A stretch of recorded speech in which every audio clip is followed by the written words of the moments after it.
পাকিস্তানের পাঞ্জাবের ব্যস্ত লোকালয় এক অভিজাত বাড়ির দেয়াল ডিঙিয়ে হঠাৎ বেরিয়ে আসে গর্জন করা এক সিংহ।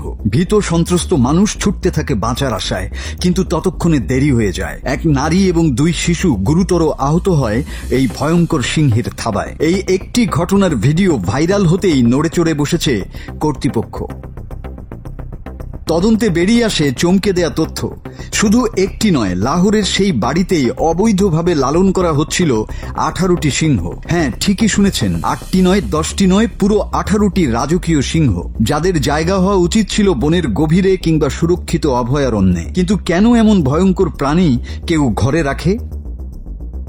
পাকিস্তানে অনেক বিত্তশালী মানুষ সিংহ বা বাঘ পোষে কেবল প্রতিপত্তির প্রতীক হিসেবে। ফেসবুকে ছবি, ইনস্টাগ্রামে ভিডিও আর ইউটিউবে ভাইরাল কন্টেন্ট, এই নেশাই কখনো কখনো বুনো প্রাণীদের রক্তে রাঙিয়ে দেয়। কিন্তু এবার আর ছাড় নেই, সরকার নেমেছে কঠোর অভিযানে। পাঞ্জাব প্রদেশের অভিযান চালিয়ে 18টি সিংহ উদ্ধার করে পাঠানো হয়েছে সাফারি পার্কে, আর মালিককে করা হয়েছে গ্রেপ্তার। শুধু তাই নয়, আরও 38টি বাঘ সিংহ উদ্ধার এবং 8 জনকে আটক করা হয়েছে ভিন্ন ভিন্ন এলাকায় অভিযান চালিয়ে। নতুন আইনে স্পষ্ট বলা হয়েছে, যথাযথ লাইসেন্স, খাঁচার জায়গা ও নিরাপত্তা বিধি না মেনে বড় বিড়াল বা বাঘ সিংহ পালন সম্পূর্ণ নিষিদ্ধ। আর এই আইন অমান্য করলে সর্বোচ্চ 7 বছর পর্যন্ত কারাদণ্ডের বিধান রয়েছে।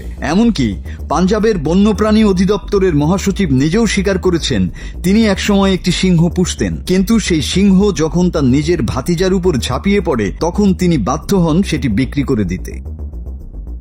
আজ যে 18টি সিংহ উদ্ধার হলো তা শুধু একটি খবর নয়, বরং এটা এক ভয়াবহ বাস্তবতার প্রতিচ্ছবি। বন্যপ্রাণী কোনো স্ট্যাটাস নয়, তারা বনে জন্মায়, বনে বাঁচে, আর সেখানেই তাদের নিরাপদ রাখা আমাদের দায়িত্ব।